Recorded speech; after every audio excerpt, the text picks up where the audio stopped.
Hetja fallin höndin sár, höfuðið klofið að strjúpa, gróa þar síðan baldursbrá, berjalinn kroppa rjúpa. Valkyrjur sækja vígamenn, völlurinn ataður blóði, einherja mun þig óðinn senn, útnefna vinurinn góði. Hafin á loft og traustir tak, tekin á nokkur að refja, verkmálar víða vopna skak, við megum alls ekki tefja. Sanna sig núna hefur hann, hetja og örlaga valdur, kveðji með þennan mæta mann, maðurinn sá heitir Baldur.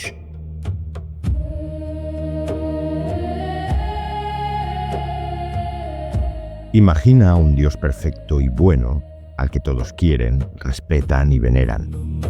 Es bello, justo y es luminoso. Y vive en una casa hecha de pura luz, donde no entra nada impuro. Y ahora imagina que ese Dios muere por una simple y humilde rama. Para un Dios perfecto podríamos esperar una muerte épica, pero no es el caso. No hay espadas, ni una traición dolorosa, ni una guerra épica.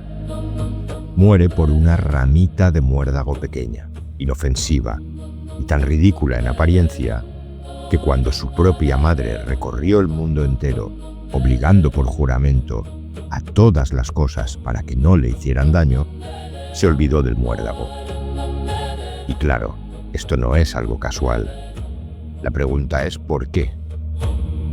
¿Por qué un mito sin épica, que ocupa apenas una página y habla de una muerte tan sencilla, ha sobrevivido 1000 años? ¿Por qué los hombres del norte lo cantaron en los funerales durante siglos y el propio Wagner construyó 4 óperas sobre esto? Y quizá lo más representativo, ¿por qué Jung dedicó esfuerzo y páginas a desentrañarlo?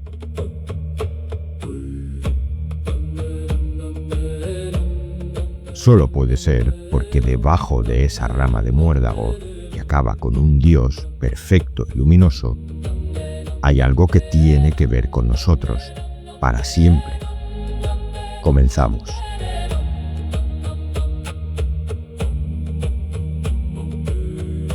Bien, ¿quién es Balder y cuál es su historia o su leyenda? Balder es el hijo más amado de Odín y Frigg, y es una anomalía extraña. En un panteón de dioses rudos y oscuros, guerreros mancos, sabios tuertos, lobos que se tragan el sol, Balder es la excepción. Es como si fuera un extraño entre ellos. Es el dios bueno. La luz emana de él, dice Snorri Sturluson, el cronista islandés que en el siglo XIII reunió esta historia en su Edda. De hecho, hay una flor blanca a la que los hombres del norte llaman manzanilla de Balder, porque era la flor más blanca y por tanto la que más se le parecía. Bien, este hijo preferido de Odín, este Balder, un día empieza a tener sueños premonitorios. Sueños en los que él muere, una y otra vez, pero no los entiende. Nadie los entiende. Pero los dioses se inquietan, porque cuando un dios sueña, los sueños no son una metáfora. Odín, que es el dios que sabe lo que conviene saber, monta sobre Sleipnir, su caballo de 8 patas, y baja al borde del inframundo para preguntarle a una vidente muerta. La vidente le confirma lo que él temía. En Hel, abajo, en el reino de los muertos, ya están preparando un banquete para recibir a Balder.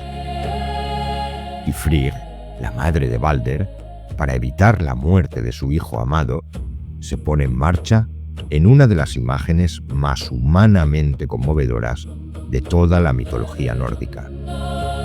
Una madre recorriendo el mundo entero y pidiéndole a cada cosa que existe que jure que no va a dañar a su hijo. Y se lo pide a todo absolutamente, al fuego, al agua, al hierro y a todos los metales, a las piedras, a los árboles, a las enfermedades, a los animales, a los pájaros, a los venenos, a las serpientes, a todo lo que existe. Y todo lo que existe jura y Balder se vuelve así invulnerable. Pero ay de los mitos. Hay una cosa que Frigg pasó por alto. Una sola e insignificante rama de muérdago que crecía al oeste del Valhalla. A ella le pareció demasiado joven, demasiado pequeña, demasiado inofensiva para ser un peligro. Nadie se percató de ello y todo siguió su curso. Tan seguros estaban de la inmortalidad de Balder que los dioses inventan un juego que consiste en tirar cosas a Balder. Piedras, espadas, flechas, da igual. Todo rebota, todo se aparta de Balder. La invulnerabilidad de Balder se convierte en un espectáculo y en diversión diaria en Asgard. Los dioses se ríen. El dios bueno, perfecto y luminoso se ríe. La luz y la existencia se ríen felices. Pero entre ellos, observando desde un rincón oculto, está Loki. Él no es exactamente un dios, es un gigante, un Jotun, que los demás han tolerado entre ellos. Es un embaucador y tiene el poder de cambiar de forma. Loki es el que provoca todos los líos, pero también es el que a veces soluciona problemas de modos que nadie habría imaginado. Es un ser complejo, como la vida. Y ahora Loki, viendo a los dioses jugar al juego del invencible, siente que su naturaleza contradictoria se mueve. Se disfraza de anciana y va a hablar con Frigg. Le pregunta, fingiendo esa curiosidad de viejecita, si de verdad todo el mundo había jurado, si no había olvidado nada. Y Frigg, sin sospechar, le dice la verdad. Le pareció demasiado joven preguntarle al muérdago, y Loki ya tiene la respuesta que necesita. Marcha al oeste del Valhalla, encuentra la rama de muérdago, la afila y vuelve al juego de los dioses.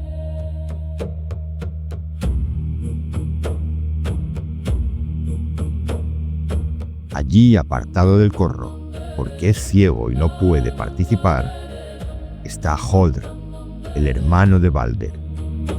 Un dios al que casi nadie habla. Un dios que está y no está. A este dios menor, Loki se acerca y le pregunta por qué no tira él también. Holdr responde que no ve dónde apuntar y que además no tiene arma.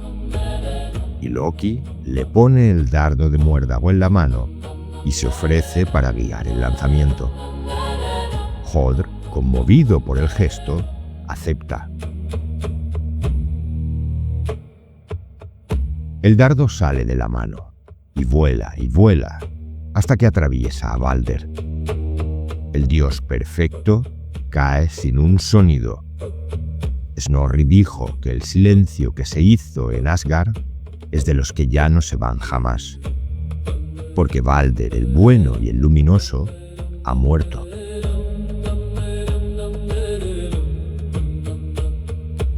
Y al igual que los humanos hacemos siempre con los muertos demasiado queridos, eso de tratar de recuperarlos, Hermodr, otro hijo de Odín, monta sobre Sleipnir y cabalga 9 noches por valles oscuros hasta las puertas del inframundo. Allí encuentra a Balder ya entronizado entre los muertos. Hermodr le ruega a Hel, la diosa del inframundo, que es hija de Loki, mitad mujer hermosa y mitad cadáver, que le devuelva la vida. Hel acepta, pero pone una condición.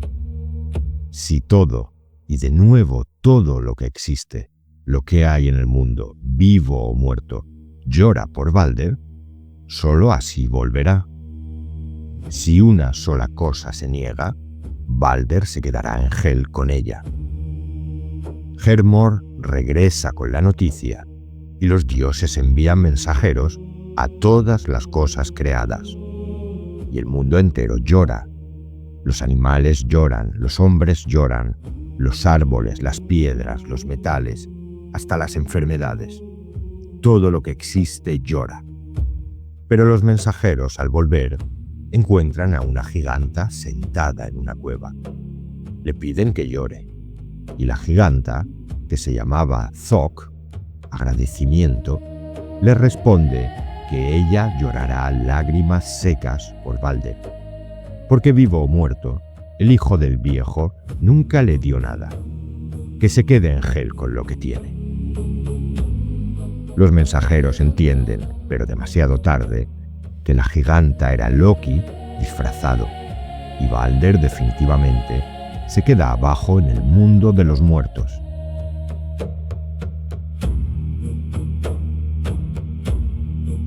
Bien, es hora de parar un poco, porque se podría decir que esto es solo una historia bonita y triste, una de esas leyendas que los hombres del norte contaban junto al fuego. Y lo es, pero también es algo más y más importante. Este es uno de los mapas psicológicos más exactos que cualquier civilización haya producido sobre cómo y por qué se destruye la luz, lo brillante, lo bueno y lo perfecto. Empecemos por Balder. Balder, leído como símbolo interno, como arquetipo, es lo que Carl Jung llamó un puer aeternus. La expresión es latina y significa niño eterno, y nombra un tipo de persona que cualquiera de nosotros conoce.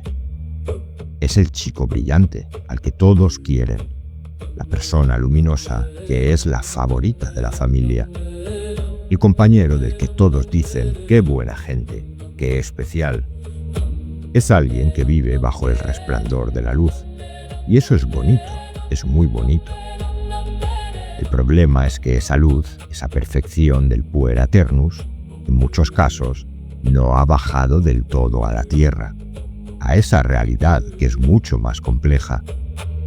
Está como suspendido por encima de la vida real, no envejece por dentro, es puro e incorruptible y no se mancha, no se decepciona, no conoce sus propios bajos fondos. Y eso lo vuelve frágil de una manera muy clara y muy específica. Frágil exactamente en el momento en que la vida real empuja hacia abajo. Porque esa perfección pura que no ha bajado, cuando la empujan, no sabe afrontar esto y se rompe. Y Balder es exactamente eso. Vive en Breidablik, los amplios destellos, una casa donde no entra nada impuro. No se ensucia nunca. Es tan puro que no tiene historia propia. No hay aventuras de Balder, no hay viajes de Balder, no hay errores de Balder. Solo está, solo es, solo brilla, y los demás lo aman profundamente. Hasta el día lo aman.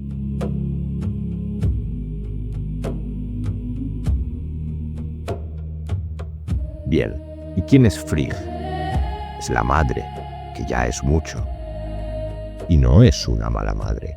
Frigg es heroica. Ama a su hijo con una intensidad cósmica. Y se pone a recorrer el mundo entero pidiéndole a cada cosa que existe que no le haga daño. Es el amor materno llevado al absoluto. Y el mito quiere que la veamos. El error no es que Frigg no ame lo suficiente, es que ama demasiado. Tan absolutamente que no puede funcionar. No funciona jamás.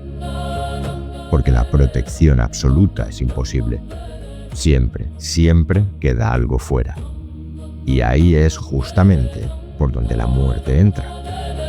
La muerte solo debe tomar el camino que ese amor absoluto le ha mostrado. Se lo ha puesto en bandeja. Esto lo conocemos todos. Padres sobreprotectores que quieren proteger a sus hijos de todo y producen, sin querer, hijos que se rompen al primer roce real con el mundo. Parejas que blindan al otro contra cualquier dificultad y descubren un día que esa misma protección le ha quitado al otro la capacidad de autonomía y de voluntad para sostenerse solo. líderes que no quieren que su gente sufra ningún disgusto y construyen organizaciones tan blandas que cualquier soplo las derriba.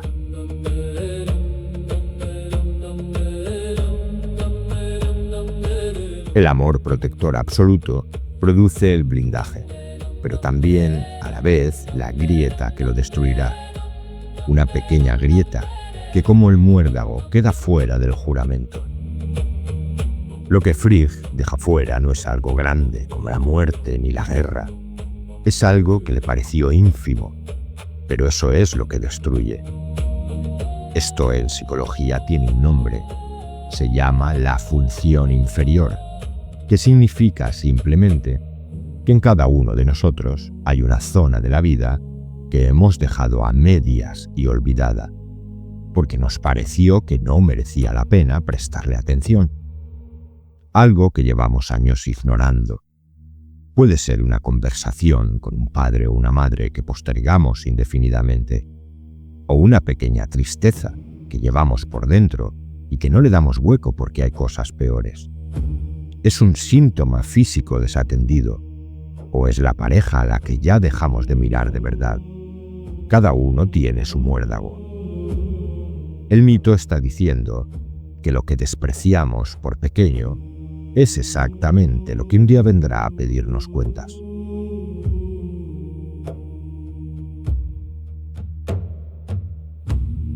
Y ahora entran los otros dos, Hodr y Loki. Y fíjate que se necesita a ambos para destruir a Balder. Comenzamos con Hodr, el hermano ciego. La psicología de Jung lo asocia a la sombra.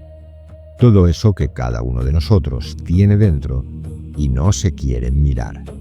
Hodr es ciego.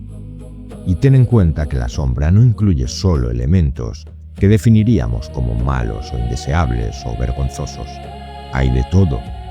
A veces es talento que no reconocemos, deseos que nos parecen impropios. La sombra es lo que queda en la periferia de nuestra propia luz, de la consciencia, y está cegada por la propia luz. Bien, Hodr no mata a Balder por envidia ni por odio. Hodr está solo y nadie le presta atención. Y cuando alguien se acerca y lo ve por primera vez en mucho tiempo y le ofrece participar en el juego, dice que sí, acepta sin dudar.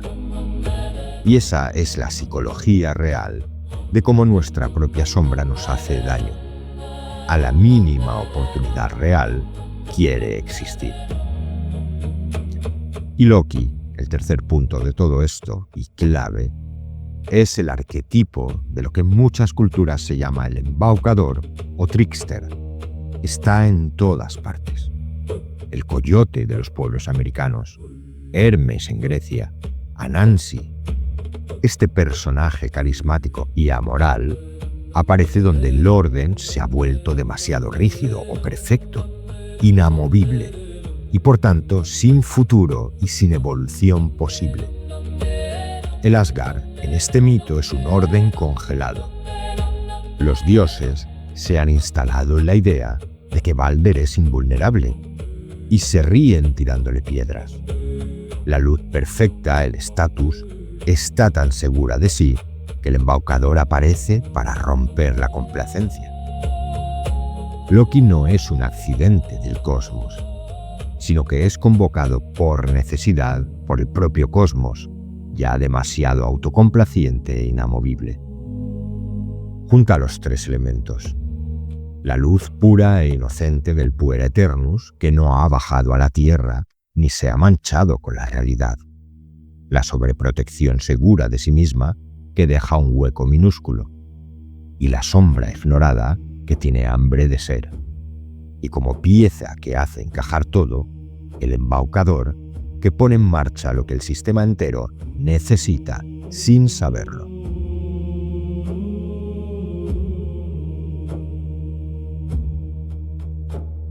Pero queda una última pieza.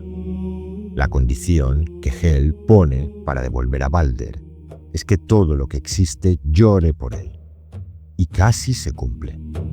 Llora el mundo entero.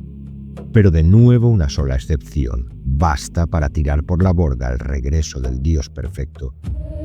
Y cómo no, la excepción es justamente quien inició el movimiento, transmutado en giganta que no llora. ¿Qué dice el mito aquí? Para que lo perdido vuelva, la psique entera tiene que llorarlo. Si una parte se niega, lo perdido no vuelve.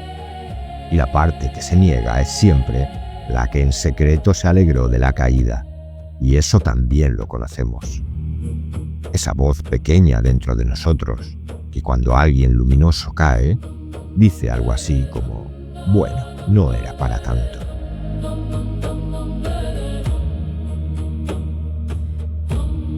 Te voy a contar ahora 3 historias. Ninguna real, pero todas muy posibles. 3 maneras en que el arquetipo de Balder se mete dentro de una vida concreta sin que la persona que la está viviendo lo sepa. Y ahora sí comprenderás de verdad este mito. La primera es Adrián, 29 años, es médico. Si preguntas por él, todo el mundo dice lo mismo. Es un tío de los buenos. Tiene técnica, talento, tiene salud que tranquiliza a alguien que llega a urgencias a las 3 de la madrugada. Sus superiores lo valoran, respetan y lo cuidan. Su madre, viuda hace 12 años, le habla por teléfono casi todos los días y le pregunta y se preocupa por él. Es admirado, querido y sobreprotegido. Hay muchas expectativas puestas sobre él. Lo que nadie ve es el insomnio de Adrián. Adrián duerme 3 horas por noche desde hace más de un año. No bebe, no tiene malos hábitos, no fuma, solo que no duerme lo suficiente.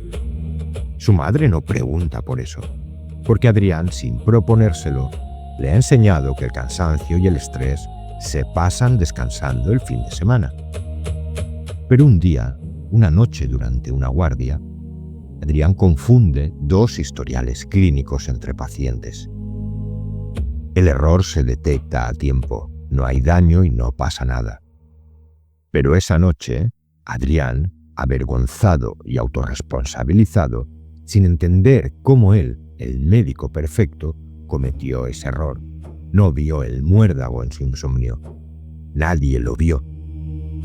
Entonces escribe una nota corta de dimisión. La deja sobre el despacho del jefe y se marcha. No vuelve a presentarse. Y sus compañeros no entienden cómo se quiebra así un gran médico por algo tan pequeño.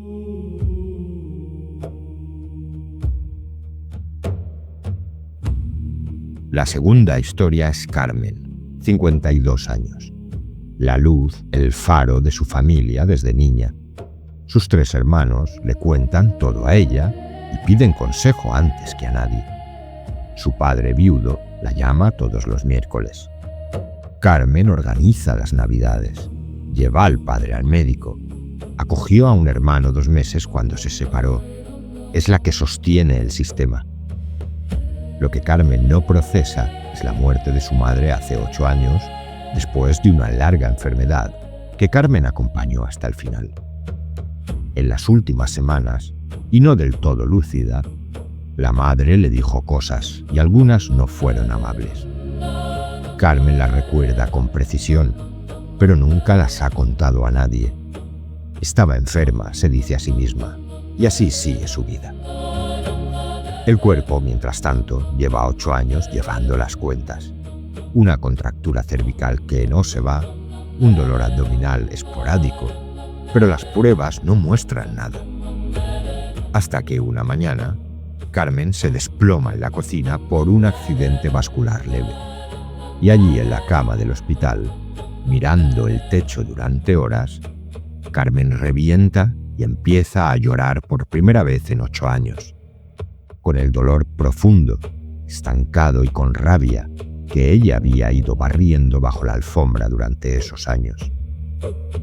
La giganta que no lloró dentro de Carmen era esa voz que durante 8 años se negó a llorar, y era la misma que inicia el proceso. Y mientras esa parte no llorara, lo que había perdido, que era ella misma entera con sus heridas, no podía volver. Por último, Damián, 38 años, un dirigente joven de una organización política, carismático, capaz de hablar a 1000 personas sin notas. En 3 años pasa de ser un nombre desconocido a una figura pública. Las encuestas lo encumbran y muchas personas han depositado sobre él la esperanza de que él solo va a arreglar lo que en realidad nadie puede arreglar solo. Damián no es un farsante, es real, comprometido, cree en lo que dice y trabaja en ello muchas horas. Pero hay una desproporción enorme en todo esto que nadie ha visto del todo, entre su imagen como gran esperanza y su capacidad real de sostenerla. Lo siente en el pecho, ansiedad, estrés, y en ese despertarse siempre a las 5 de la mañana sin alarma. Su pareja se lo advierte, se lo advirtió con cariño. Pero él no puede defraudar. Así que sonríe y dice después del próximo congreso. Pero hay otro congreso y otro. Una tarde, en un acto, Damián, tenso, cansado, responde a un periodista con un comentario seco, condescendiente, fuera de lo que su público está acostumbrado. La grabación circula y en 48 horas, una parte significativa de los que lo habían sostenido empiezan a soltarlo defraudados. En 6 semanas desaparece de la primera línea. Damián es Balder en versión colectiva. Frigg no es una persona aquí, es el grupo entero que durante años ha jurado por él. Loki no es alguien, es el circo mediático contemporáneo, esa estructura que recoge cualquier muérdago y lo afila. Hodr es esa parte del público que no estaba contra él, pero tampoco lo amaba especialmente, y que tiene de pronto un dardo en la mano y la oportunidad de tirar. Y Kira.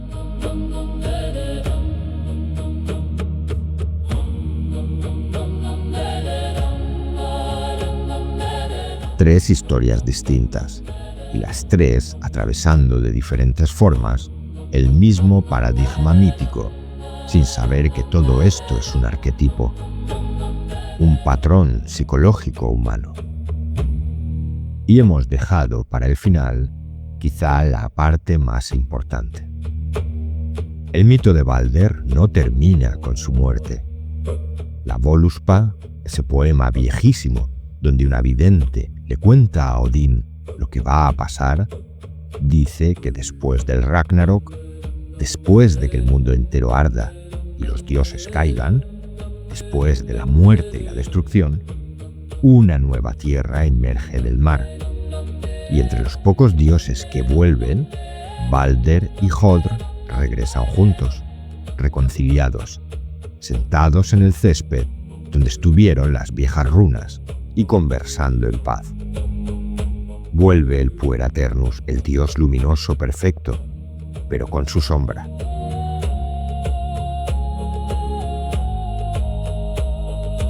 ¿Qué mensaje condensa esta imagen? Que la inocencia luminosa del Pueraternus, del joven puro e intocable, una vez perdida, no se recupera ya y nada puede volver a ser lo mismo. No peor ni mejor, pero sí diferente. Solo después de que el mundo viejo haya ardido entero, puede aparecer otra vez ese otro mundo nuevo. Y no será ya con la misma luz pura, porque ésta ha pasado por su propia destrucción, transformación desde la raíz, y está sentada al lado de su sombra, al fin. Ya no son dos, son uno, sombra y luz. ¿Hay forma de salir del ciclo arquetípico de Balder? No, no la hay. Solo puedes reconocerlo a tiempo y convertirte en espectador de tu propio proceso de muerte y resurgimiento. Será más rápido y mejor. Así que ya puedes preguntarte, ¿qué muérdago olvidado hay en tu vida y en qué grieta desprotegida se clavará? ¿Qué Holdr ciego llevas dentro al que no has hablado en años? ¿Qué Loki necesario está esperando su oportunidad? ¿Y qué giganta hay sentada en alguna cueva de tu psique esperando sin llorar? Y finalmente, ¿qué Balder resurgirá? Gracias. Mi enorme agradecimiento a Cenomis por esta maravillosa música. Si quieres explorar más e introducirte en su profundidad, te dejo los links de la música de Cenomis en la descripción del vídeo. My thanks to Cenomis for this wonderful music. If you would like to explore more and dive deeper into Cenomis music, check the links in the description of the video. Enjoy!